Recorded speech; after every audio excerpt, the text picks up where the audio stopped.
Hey YouTube, it's Be Righteous here from Identity with another Division 2 video.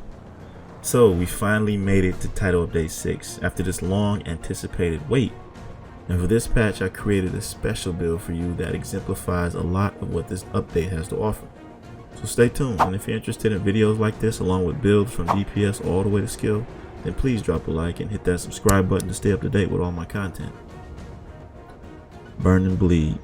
A skill build that causes lacerating wounds while at the same time cauterizing them with 3rd degree burns.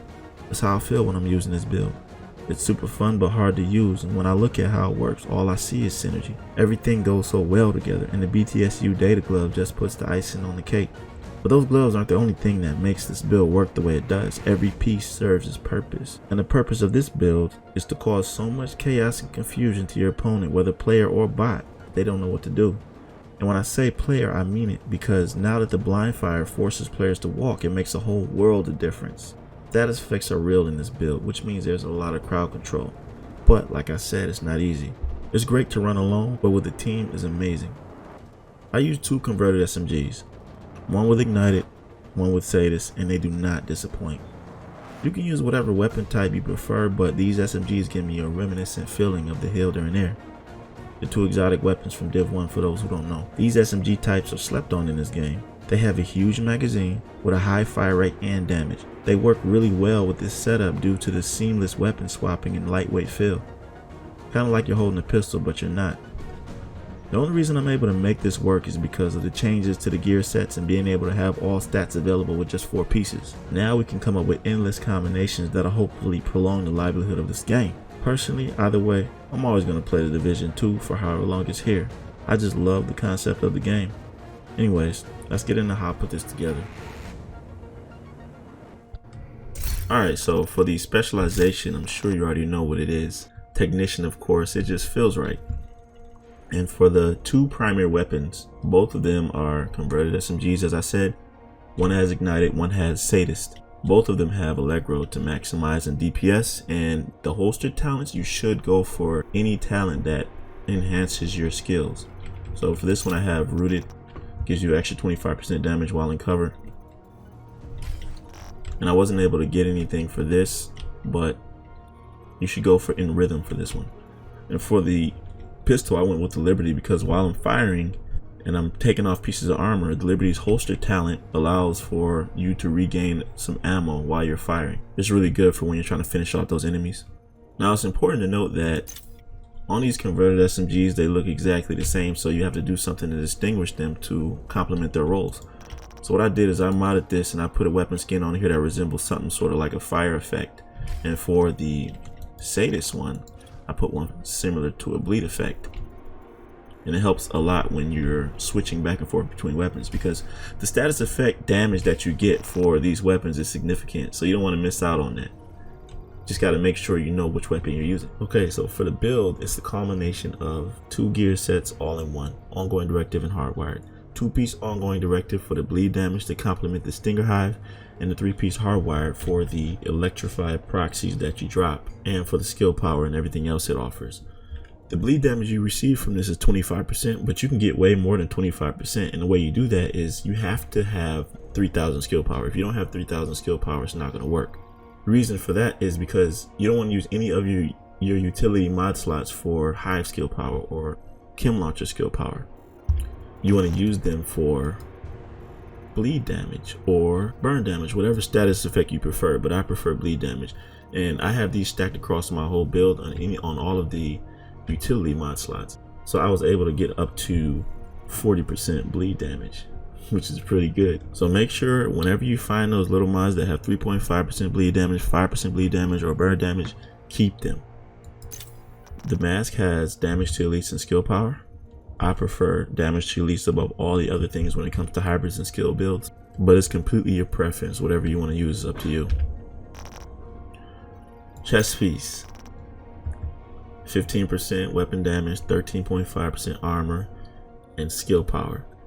You can make this build more tanky. I was only able to get it to almost 300k, and I think that's good for me, and I think that's good for a skill build because I love my weapon damage.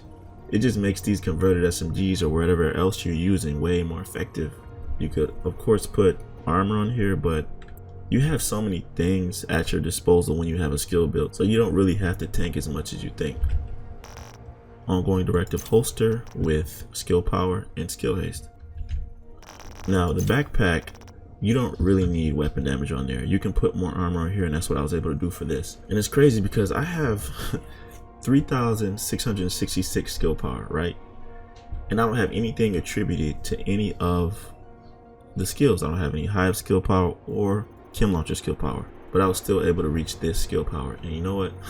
This is not even, you know, this specialization gives you 50% skill power plus 20% skill power from hardwired, and that's 70% total. And I haven't even maxed out that part in the specialization that gives you skill power. It's called amped. I only have a 10% extra, so it'll be pretty easy for you to reach 3,000 if you do it right. For the gloves, of course, I have the BTSU data gloves, and with these, man, you activate these gloves so much with all the status effects that are going around. You don't have to worry about your skill damage at all. And the knee pads hardwired with skill power. And yeah, this build isn't hard to make either. It's just before this patch, hardwire was pretty annoying to get. And when I first started playing this morning, I got like 3 or 4 pieces of hardwire while I was just in the open world farming. So you should be able to get these pieces pretty easy. And for the skills, I have the Stinger Hive with 2 damage mods and 1 charges mod. I can put another charges mod on here to have 22 charges, which is pretty nuts. But now that it performs like the chem launcher, where charges are now based on a cooldown, you don't really have to have as many charges as you think, because the charges come back pretty fast. And the chem launcher, fire starter, I don't use burn damage, I use burn strength, because burn strength allows for the burn duration to be way longer. And that's what you need when you want people on fire. You want them to be on fire for as long as possible, especially now that they walk when they blind fire, so that when they are on fire, you can be more nimble and you can have a better chance of survival. And for the second mod, I have 6 ammo, so in total I have 8. This EMP grenade, I did not expect this EMP grenade to be so good, man. And I think they changed the animation of the way you throw grenades now, because it seems a lot more quicker and snappy, so it's easier to maneuver while you throw grenades. And the fact that it does damage, as soon as I see one of those robot dogs, I just immediately toss this grenade, and I don't really worry about them as much as I used to. So yeah, one of my favorite grenades. And I actually thought that this weapon would be way more clunky than it is. When I seen the footage on State of the Game, it looked like it was clunky, but while I was playing, this thing is really good. You could get targets really fast, and I also think that they changed the animation and when you switch to your signature weapons. Maybe it's faster with all the signature weapons, but I just felt like this is really quick and I was able to get my targets and be really efficient with this. And that is pretty much the build. And like I said, it's not hard to make, but it is super fun.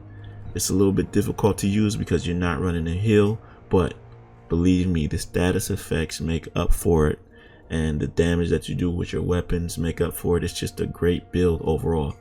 So if you enjoyed this content, please drop a like and hit that subscribe button. I would greatly appreciate it, and I will see you in the next video. Be right out.